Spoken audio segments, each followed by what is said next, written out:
today. And we also commit those who are not present here today to your hands. My wife, Eva, she's not feeling too well. Charlotte's not here. Joe and Lisa, and all the other people, oh Lord, Heavenly Father. I pray that the sermon I'm about to share today, that you will actually speak through me, and you will let this time of fellowship be quite memorable, and we can take something away from it, oh Lord. In the mighty name of Jesus Christ, I pray. Amen. Technology failed, but humans, as normal, there's always so many options we can have. Yeah. So the title of my sermon today, it's titled, How Far Do I Trust in God? I was thinking maybe I should say, how much do I trust in God?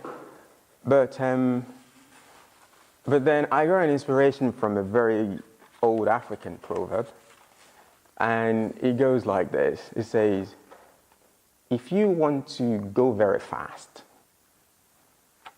walk alone.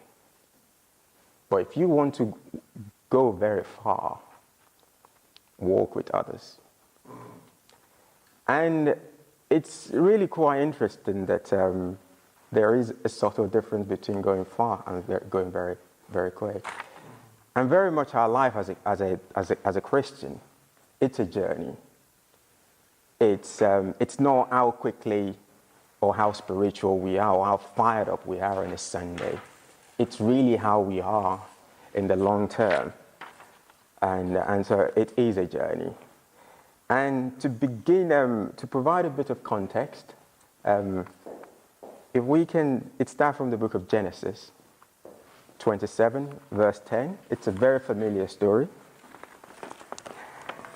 It is the story of Jacob in the Old Testament. And I'm going to start. When Isaac was old and his eyes were so weak, and he could no longer see, he called for Esau, his older son, and said to him, "My son." "Here I am," he answered. Isaac said, "I am now an old man and don't know the date of my death. Now then, get your weapons, your quiver and your bow, and go out to the open country to hunt some wild game for me. Prepare me the kind of tasty food I like and bring it to me to eat, so that I may give you my blessing before I die." Now Rebekah was listening as Isaac spoke to his son Esau. When Esau left for the open country to hunt for game and bring it back, Rebekah said to her son Jacob, "Look, I overheard your father say to your brother Esau, 'Bring me some game and prepare me some tasty food to eat, so that I may give you my blessing in the presence of the Lord before I die.' Now, my son, listen carefully and do what I tell you. Go out to the flock and bring me 2 choice young goats, so that I can prepare some tasty food for your father, just the way he likes it." Amen. The first topic I'm going to share, the first lesson, is I want it my way. Bargaining with God. This may seem like a mother's conspiracy or a very pushy soccer mom or something like that when you look at Rebekah. But we're all very familiar with the story. But Jacob is no Boy Scout himself.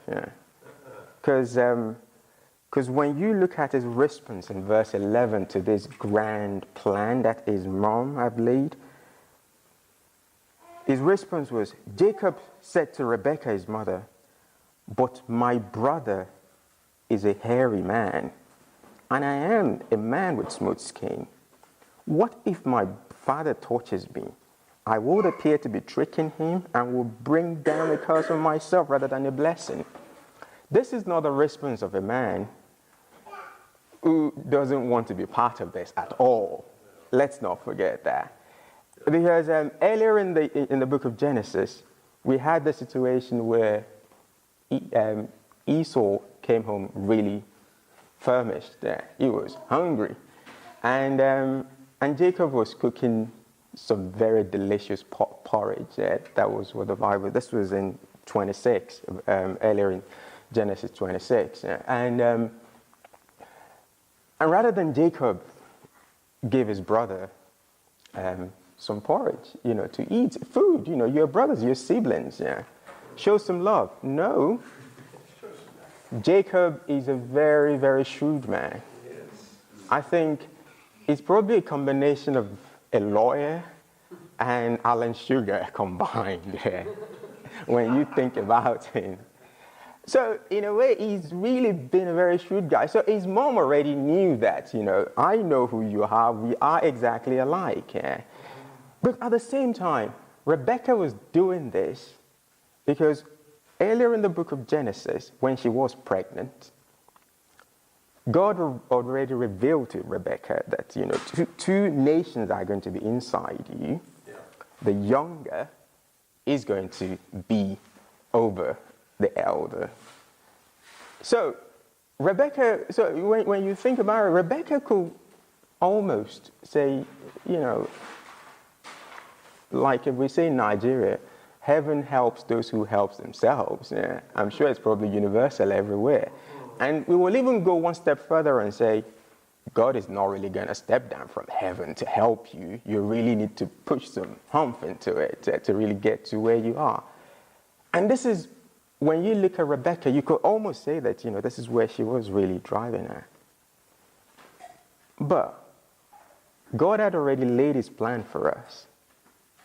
And we decided to go our way. And when I look at the story of Jacob and the story of Rebecca, I could hardly find two people who are exactly like me and my mom better than in the Bible. This is me. And I think many of us probably relate to that as well. Because you feel that you deserve it. You feel that you're entitled to it. So what's a little bit of help to get to where you are going? But that's not really God's way, is it? That's our way. It's almost like we are redrawing the rules of the boardroom of engagement with God and say, yes, because Heavenly Father, when He created each and every single one of us, He said, I want you to live a fulfilled and righteous life. I want you to grow. I want you to be happy. He said, do not be anxious about anything. He told us that. But no, I want to plan it. I want to be responsible for every single step of the way. And this really takes me back to my penultimate year at university. This was from your second year going to your third, from your first to your second year. It's really important for those of us who went to university here in the UK, it's really important for you to get an internship.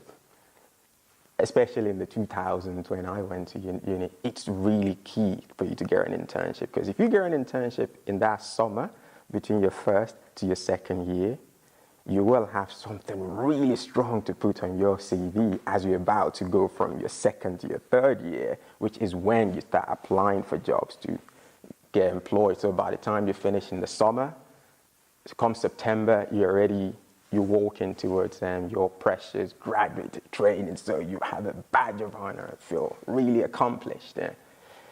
And in my first to my second year, in my summer of first to second year, I applied for loads of internships. Yeah. I couldn't get any at all. Then also when I finished my second year, the summer leading up to that as well, I tried so hard. I even tried harder than the previous year. I got selected to go for a week's internship at Goldman Sachs. So I was thinking, yes, I'm already on my track to be an investment banker. It was because if you study accounting and finance, you have two tracks you could follow. Either you go into full-time banking or you go into professional services, be a chartered accountant and auditor. That one was like secondary on my list, yeah. It was more the shiny lights of the city of London, yeah. That was what drew me.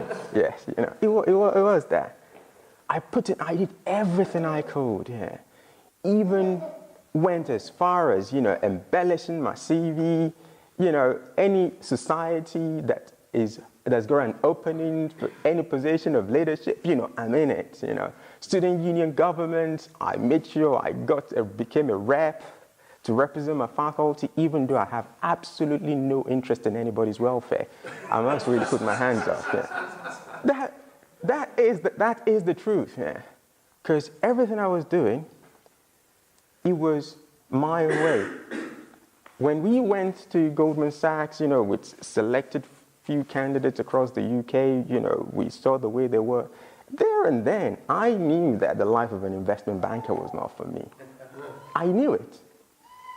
To the point that I was saying I will not really go into corporate finance. I will just go into asset management because I can finish at 6 o'clock, and come back home, and still be with my wife, potential wife I might have. So, but the thing was, I was still pushing, God was revealing this to me. I was still pushing really hard against it to the point that, when the summer was over, I was so jaded and, the interviews did not go right. Almost close, You get selected for everything and you just feel bad. But everything I was doing was not God's plan. Because then I wasn't a Christian. There was no righteousness about it. It was just about me. Nothing else. Not what God has planned for me. Even though God has revealed to me that, Tunde, I really don't think this is the path you should take. But my pride, my ego, all my friends, everybody's going in that direction. If I don't go, that means I'm not as good as them. So I must really step up. And it carried on like this. And even in our relationship, I wanted my way. Be it as husband to our wives, father to our children. We do not, I personally, when we know fully well what we're supposed to do, we know it that, okay, maybe at this point I should actually go out there and apologize. But no, I would not, because that's not really the right way. It doesn't feel right. And we keep planning. And then what happens, when we fast forward in the story of Jacob, after he got a blessing, we discovered this in the book of, I believe this was chapter, it's still 27 from 30 to 36.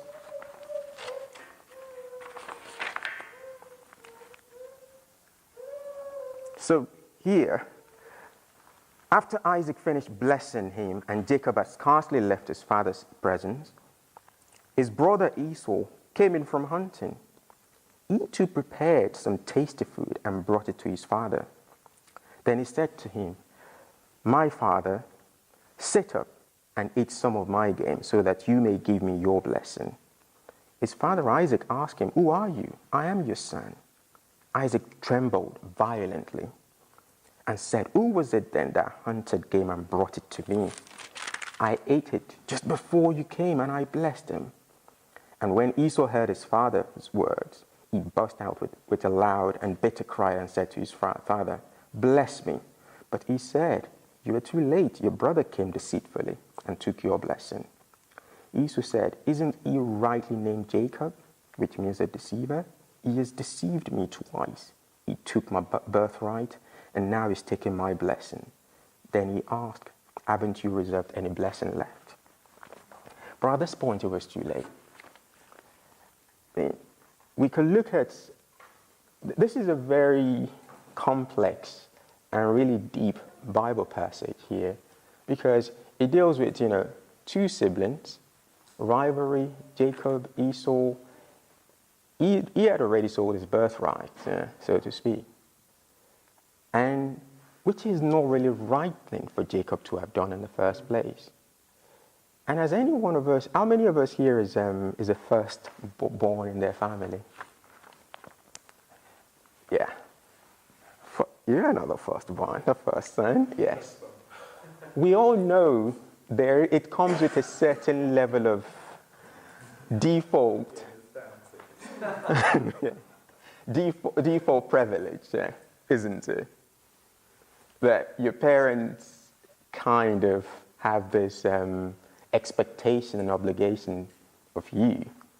And at the same time, the culturally and society as well, gives you a tiny level of deference because you are considered kind of like the head of your family. So your parents not be around. And in a way, Jacob had already secured this birthright with just a bowl of porridge, effectively. But he knows fully well that securing the right to be the first does not necessarily confer on him the benefit of the blessing. Because Jacob is a very, very detailed man.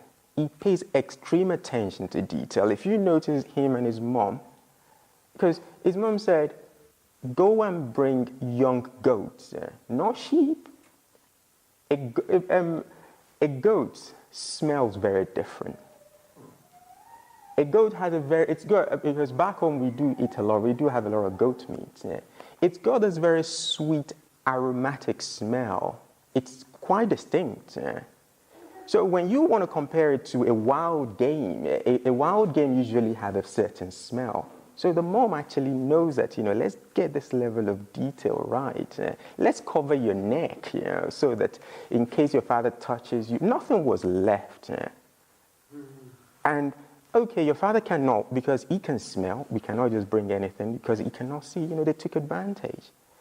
And likewise, ourselves, when we want to be very, very stubborn, and in a way we like to call it pragmatism, in the things that we do, we work so hard to justify our actions. And in the process of justifying our actions, we become so blind to the consequences that will ultimately follow. And when the consequences start following through, which is the second part of my lesson, the consequences of disobeying God, then at that point, everything we really strive for almost becomes meaningless, because we arrive back to square where we started from. Because Jacob, further down the passage, he had to flee from the house. Because his mom, later still in chapter 20, chapter 27, further down, because Esau was so mad, because he's already lost his birthright. Now his blessing, which he feels he rightfully deserved. And pretty much when we look at any natural form of court that Esau must go to, I think they will very much rule in his favor. And Jacob knew this. And he was like, I am going to kill you when my father goes away. And it was at that point that the consequences of the action that Rebekah and Jacob did started dawning on them. And Jacob's ultimate prize was to actually be in his father's house. Because if somebody gives you a blessing, it's a blessing to take over everything, all the future generation, all the future things that will come afterwards. He couldn't. He had to flee. And in that period, he went on a 20-year sojourn in another land of his grandfather in Haran, to go and stay with Laban, to go and hide himself from his brother's fury. And that's really the consequence when we veer off course from what God has already laid down for us. We want to do things our way. What happened? A small argument with your spouse, with your children, instead of us to actually reflect. My natural inclination is to more or less create a debit and a credit. What have I done wrong? Why is it like this? And rather than me being quite reflective that I've really gone this far because I've not been doing things the way God I'm supposed to. I'm supposed to be loving. I'm supposed to be caring. It's supposed to be unconditional. But because I did not, I've now gone back to the same beginning where I was. So all the Pyrrhic victory that I believe I've had, everything just evaporates. And you're back exactly to where you were. There is just no shortcut. When we feel we deviate from God's plan, we are not doing anybody any favor. We just need to be strong and just believe in him, essentially. And Jacob was ultimately paid back in his own coin massively. Because Laban, he is no Boy Scout himself. That's true. They play exactly the same line. Because Jacob thought, I want to marry a younger daughter. Let me give you an offer you will not resist. Yeah. I will serve you for 7 years, so that you can give me your youngest daughter. When I think about it, 7 years seems really long to work for anything, even a woman, let's face it. Yes. But the reason why Jacob proposed this was because in that culture, the eldest must marry first. This is my inference. The eldest need to marry first, before the younger can get married. Which was what Laban now threw back at him and said, when he got deceived, they give him Leah instead of Rachel. He told him, he said, in our culture, the eldest must marry first, before we give you the younger one. Oh, and then it's like, okay, dude, just chill. How about, let's finish the honeymoon with the first one. And how about another 7 years? And Jacob was speechless because he knows that, finally he's met his own match here. And it goes on like that, his wages was changed 20 times. He felt like, why is this happening to me? Until he kept, because he told him, okay, you give me the striped goat, I will have the plain one. He's always cunning, always planning. Jacob, in the process, he got so many lambs than Laban that things got to a point. And we carry on like this, whereby we keep recycling the same old grief over and over and over again. And ultimately, we have to come back to God. And in the story of Jacob,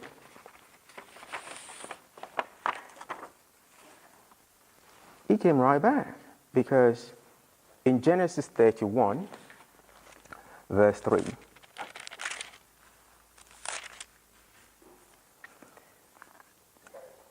and the Lord, at this point, Laban's sons were really all over Jacob because they were not really happy with him anymore. And the Lord said to Jacob, go back to the land of your fathers and to your relatives, and I will be with you. God has already told Jacob, he's already been in this land for 20 years, whereby everything is, all his plan, everything is about to go up in smoke here. Laban could take his wife, his children, and say, go back, because Laban knew what he did, where he came from. So he knows that he's a wanted man. And if a man is wanted, and you're practically running away from the law, Laban could ultimately tell him, no, you're not taking anything away. And all these 20 or 30 years that Jacob had been working with Laban could almost go. And it was at this point that God, in his infinite wisdom, which is where, God's grace and love in our life is unconditional, he stepped in and told him, go back. It's time for you to go now. What did Jacob do? Instead of him to actually do a proper goodbye, he decided to be more cunning again, do it in his own way while still be in control. No. And eventually, Laban caught up with him. And at that point, he was completely out of tricks. And finally, it's when Jacob ultimately submitted to God. I think that was the journey of his life. He started from always bargaining, planning. He lived the consequences. And eventually, when you've tried all the tricks, you've tried everything in your power, you just come back to there's nothing else. He had to come back to God, because Jacob, when he was fleeing from Canaan to Haran, the place where he actually wrestled with God, if you read that verse in more detail, it was Jacob made an offer to God It wasn't unconditional. He said, if you take me to this land I'm going, where I'm fleeing from my brother, and if you let me return, make me very successful, then I will serve you. That was Jacob's view. Jacob is a bold man, when it comes to someone who is really confident, I think he's so sure about himself, about his wisdom, his ability. And many of us are. Because we feel, God has endowed us with a certain level of intelligence, and talent, and we feel we can always use it. And this was Jacob on his way to Haran, to meet Laban. And in 30 years, he had his ups and downs. He still has not changed fully, because when God tell him leave, he still decided to be cunning. But his ultimate submission came. It was in Genesis 32, and there from 9 to 10.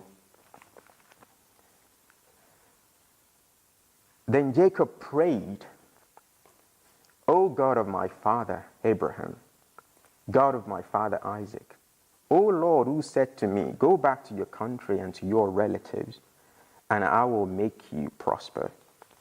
I am unworthy of all the kindness and faithfulness you have shown your servant. I had only my staff when I crossed this Jordan, but now I have become two groups. Save me, I pray, from the hand of my brother Esau, for I am afraid he will come and attack me, and also the mothers of my children. And this is a complete transformation, because you could almost say that, he has seen, he has saw, and ultimately, God had conquered him. And I think most of us, it's only when we've actually gone through the rigors of life, the challenges of life, our actions, that's when we eventually come back to God and eventually claim what he had already given us, absolutely free from the beginning, which is just submit. And nothing really exemplifies the ultimate submission that God is really aiming for in us more than the life of Christ. Because Jesus Christ, he exemplifies, that ultimate representation of complete faith in God, utter submission. No questions asked. The consequences were not great, because God told Jesus Christ, I want you to be the lamb, that is going to be a sacrifice to the whole world. And at the same time, God laid a very gory picture to him that you will be nailed on the cross. Yeah. I guess if I have the kind of power that Jesus Christ had, I think I would like to make my time on the cross quite more comfortable than that. But he did not. He had the power to. He did not. And this ultimately represents what it means for us to be a Christian, what sets us apart. And us having this at the back of our mind, when we are struggling to actually follow God's plan, when we think about Jesus Christ, the pains he's gone through to save us, to guarantee our redemption, I think we can ultimately feel that level of assurance and confidence that, following God's way, it may seem very hard or incomprehensible, but the aftermath, afterwards, there is nothing but reward and peace. And when Daniel was doing the welcome this morning, he was talking about Romans. It was about, let us think good thoughts. Don't let us allow worry to burden us down. Like inside of your accident, you could be asking yourself, why did this happen to me? But in the ultimate scheme of things, the grand scheme of things, there could be, nobody knows why. It just happens. And only God knows the reason why it happens. And we could be anxious. And I'm going to close with Philippians 4:6. It says, do not be anxious about anything, but in every situation, by prayer and petition, with thanksgiving, present your request to God, and the peace of God, which transcends all understanding, will guard your hearts and your minds in Christ Jesus. Amen. Thank you.